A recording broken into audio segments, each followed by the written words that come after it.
Hello again, Maverick traders, and welcome back to another edition for the Currency Recap. This is August here, and it's a Tuesday, September the 5th. Hope everyone had a good long weekend, time to get back in the routine, and especially as we transition into fall trading, we see more volatility in the market. So let's see how things are panning up, and we'll break it down. Today's market price action, looking at broader market analysis. We'll be looking at our currency baskets and taking a look at where's the relative strength of weakness, and look at some trading opportunities ahead. Disclaimer. This video was created for professional stock and option traders. Maverick Trading is a proprietary trading firm that employs professional traders around the world. Our traders trade firm capital and keep 70 to 80% of profits they generate. All trades and analysis in this video are for professional traders only. If you are interested in becoming a professional trader for Maverick, click the Apply button in the video description. Let's break down what happened today. So let's break down today's market price action, and let's get into the percentage changes today. Starting with the news of the day, markets again extended Friday's move. We didn't have any big news events today, but we just had an extension of what we saw on Friday. Equities down, the US dollar, and the bond yields were climbing up. So we'll see if there's any sort of change as we progress throughout the week. But so far, it seems like the dollar just continued to strengthen. And as you can see that the dollar is the best currency for the day. And dollar is actually doing relatively really well. So we just want to continue with what's moving in the markets. And it seems like dollar is the one.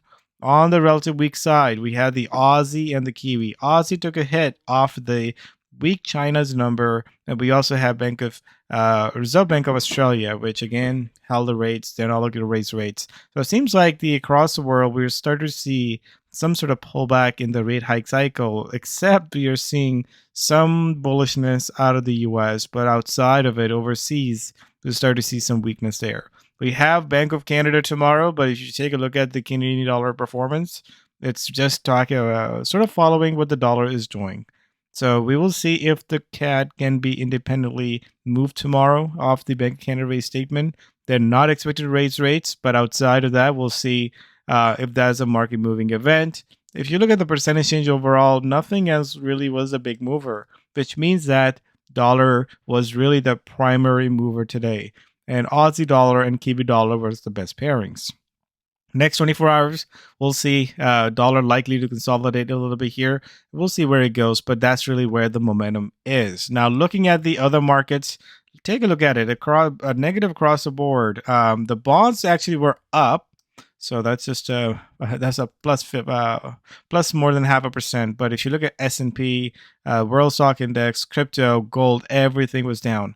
And look at what's up, oil. And oil is up again. We are seeing more output cuts from Russia and from Saudi Arabia. So that seems to be, pushing the oil higher. So overall, continuation from what we saw last week.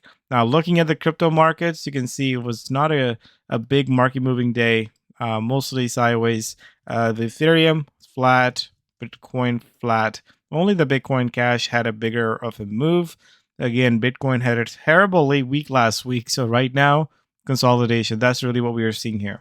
Now, let's go into our market outlook, because this is where we have some conflicting sort of signs here. We are looking at this market thinking maybe there's more downside risk. But if you take a look at it, as far as our outlook goes, again, we are above the 20, above the 50. So this is where we still want to be looking at a more market to the upside versus the downside.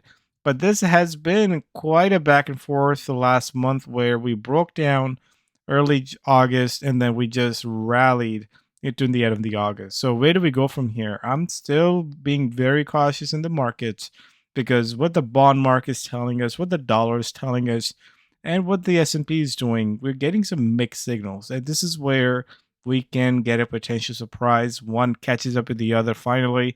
We're still early to say that. We still have another CPI reports to go through, and we have another FOMC this month. So there's a lot of data that's supposed to come along with the central bank that could be a market moving. So we're just getting started. So be patient with these markets. We probably will have a better clarity on this very shortly. Now, looking at the schedule, you can see that the RBA is out of the way, and this was again a good trading session. If you were trading the Australian United Board, we had a nice movement off of the news and continuation of that overnight. Now, tonight we have the Aussie GDP that's coming due at about 9:30 p.m. Eastern Standard Time, and then we have a couple of numbers out of the U.S. and Canada. Bank of Canada rate statement at 10, and we're looking at the ISM Services PMI out of the U.S. The expectation for the rate is the same. So it's really in the statement what they say will have a bigger impact. But right now, it seems like the bearish outlook or markets are likely to pull back on central banks' announcements because they're just being very not as hawkish as they used to be, but they're a little bit more on the cautious side. So always use that and look at the sentiment and move those outlook accordingly. We will have some events later on this week, but for the next 24 hours, that's what we'll be focusing on. Now, let's just take a look at jump into a currency analysis, take a look at where the velocity score is so we can pair those currencies accordingly. Do you want to be a professional trader? Maverick Currencies is the oldest US-based Forex and crypto prop trading company that will pay you for trading with our capital. Trade our capital and keep 70 to 80% of the profits. We are looking for traders just like you that are hardworking and motivated. Click the apply link on the top right of this video to see if you have what it takes. That link takes you to a 4-minute video that explains the trader position available, and you read a list of FAQs that answer pretty much all the basic questions you have at this point. After watching the video and reading the FAQs, if you're interested, fill out an application, then you'll watch the full-length recruiting video, and then schedule an interview with one of our traders. Are you our next trader?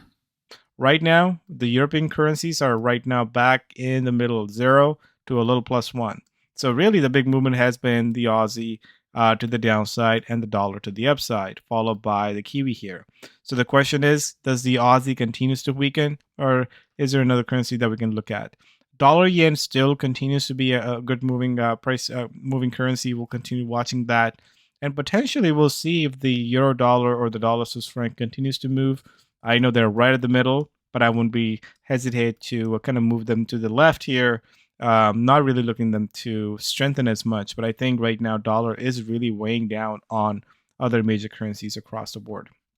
So now let's start with the US dollar, because this is really the big topic here, how far US dollar can go higher.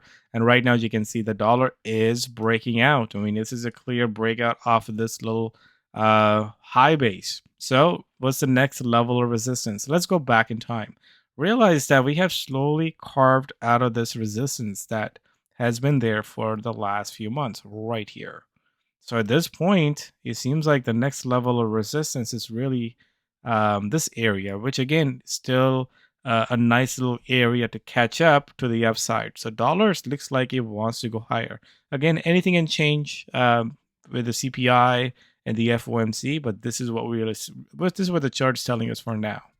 Now, with the dollar here, let's take a look at the Aussie, the worst performer here. I've talked about where the Australian dollar is, and I talk about how this was more like a bear rally, and this indeed looks like a bear rally to me. So now, if this breaks below this lows of the day today, I think I like this further to the downside. And so we can take a look at Aussie across the board here.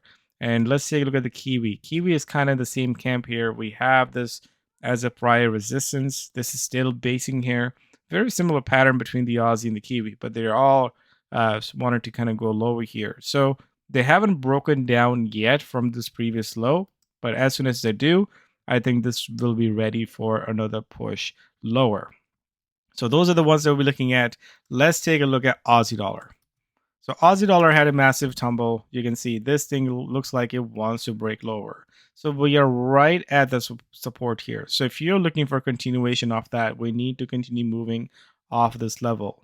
So let's take a look at the entry here. So we had a massive level of support right over here. And with this price action today, we're just low basing here. We might low base a little bit more tonight. And the next level of support that I would like to see a break is about 63.60 area. This is the level for a sell stop. I'll put my buy stop right above it. We might kind of go in between this level, and once it's break, I think that will be a good level of entry. So I'm looking at this more on a 4-hour chart. And we can also bring it down to an hourly. We'll probably see a very similar setup as well. Now let's take a look at the Kiwi dollar. Well, Kiwi dollar is doing the exact same thing. Look at 4-hour chart right at the support. It is in a little bit of a low basing pattern here. I would like this to see more base here before we break lower. So that's something I'll be watching in the next 24 hours. Again, right now, I'm not looking for an entry, looking for consolidation to jump into later on. So those are the two that really kind of comes out as the best setup. But take a look at what's happening in the European currencies. Look at this rally in the dollar Swiss franc. Remember, dollar Swiss franc has been sitting at this lowest level, and it's started to make that recovery. And right now, it actually looks a lot better than it did before. So this is again the one that is slowly carving out a bottom and wants to go higher. Again, if the European currencies are weakening, then again, we can also pair these accordingly as well, especially if the Aussie and the Kiwi are not the weakest, then we can kind of shift into some of the European currencies. And we're seeing the exact same thing with the euro dollar. You can see euro dollar, we had a nice call on last Friday's non-farm payroll report, and it just continues to fall here. So next level support is about 106.50 before it actually heads lower. But right now, as you can see, that's the direction is more to the downside. I know the RSI, it kind of looks weak, but this is where this RSI can continue to stay oversold. That's what we are seeing in these markets. The oversold stay oversold and the overbought stays overbought. I mean, if you take a look at the dollar right now, that's what we'll see on the currency basket. That dollar is in this little overbought territory. But realize that overbought doesn't mean it can go higher. It can certainly go higher, but you're just sitting at the highest level with this relative strength here. So always watch all these little variables to help you make that decision on where it goes. I had another question today about the Canadian dollar, especially going to tomorrow. Take a look at that resistance here. So every time I see this strong sort of a channel or sideways price action, this is range bound. So every time we get towards this upper end, we pull back. Every time we get towards the bottom end, we rally. So tomorrow's Bank of Canada rate statement, I can expect that maybe this will continue moving lower. Maybe tomorrow is a day the dollar and the CAD might deviate from each other. So we can also take a look at currency pair like dollar CAD, especially if it's going to move with the relative strength of weakness. As you can see that right now, dollar CAD is right at this resistance here, about 136 to 137.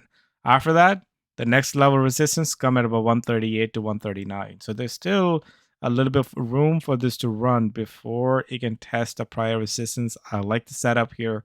Again, this could be the one if the dollar stays strong and the CAD weakens tomorrow. That will be the play. Outside of that, we can also take a look at other currencies, especially let's take a look at euro against the CAD. I mean, right now euro is still not the strongest, but you can see that euro CAD is just hanging in there. So tomorrow the Canadian dollar are likely to just pair against the dollar or pair against the yen, depending on which way it wants to move. Just see what's really moving tomorrow and then move that accordingly. Not every day we get that continuity. Tomorrow something else might be at play.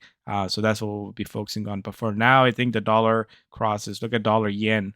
Slowly rising 147.72. I have no doubt that this is going to hit 150 very soon.